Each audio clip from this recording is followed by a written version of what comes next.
Hi, and welcome to my first book-ish video. This is a list of all the books I'm going to be reading throughout the summer, and there are a lot. The first one is The Extraordinary Education of Nicholas Benedict by Trenton Lee Stewart, and it's the prequel to the Mysterious Benedict Society book, which I liked a lot. And I've heard good things about it. I heard that it's kind of slow, but it's also a lot like Chronicles of Narnia, which I love, and the price tag's still on it.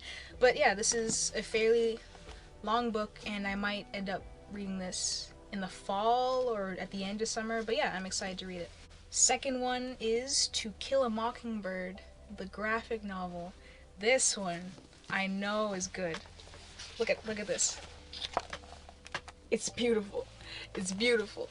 The original was a masterpiece, and I know this one will be too, because I have a soft spot in my heart for graphic novels, and especially graphic novel adaptations of classic works. The Garbage King by Elizabeth Laird, I hope I'm saying that right, is kind of an odd pick, because I know nothing about it, and I took it on a whim, and I bought it for really, really cheap.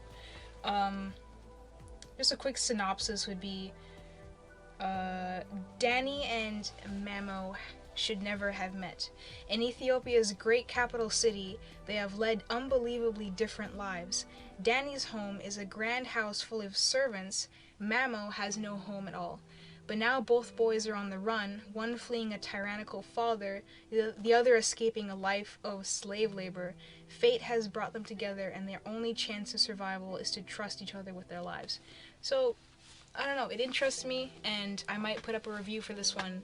Moving on to a non-fiction book I'm looking forward to read is The Case for Christ by Lee Strobel. This was given to me on my trip to Hawaii when I was at the YWAM base by someone really nice. I don't know well, they just gave me this book because I was a bit interested in it. And it's basically the story, the true story of this journalist who is like questioning Christianity, and then he kind of walks through all the different things that prove to him, like personally, how Jesus was actually a real person. So yeah, that's like a religious book, a self-help book. I like it.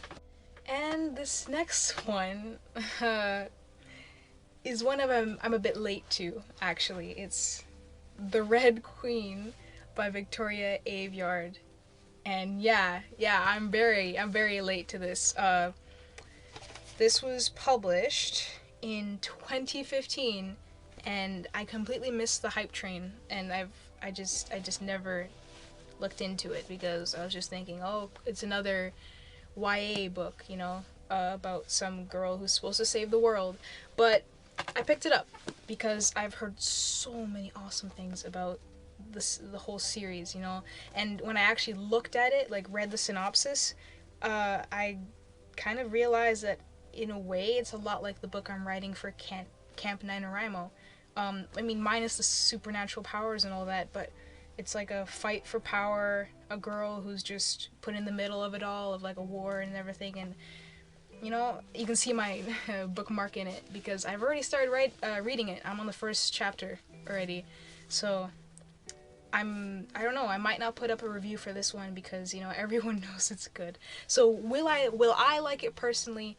I don't know, just I hope no one hates me for being however many years late to this that I am. The Money Pit Mystery by Eric Walters. I got it signed by the author.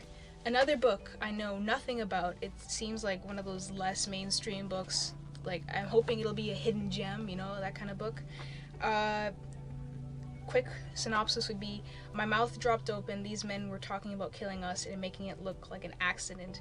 This was like a bad movie. So that's just a little quick thing up there. The synopsis is, you know, longer, of course. It's basically a treasure hunt, and yeah, it'll be a fun summer read. Last of all, The Rosie Project by Graham Simpson.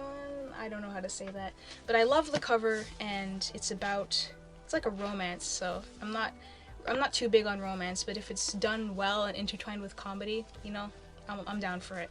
Another one that already has a sequel and is very highly acclaimed, but I haven't picked up yet. So this one is kind of following from the perspective of this really smart guy who's all cynical and logical, and I'm kind of looking forward to the dynamic between that character and a girl he ends up meeting.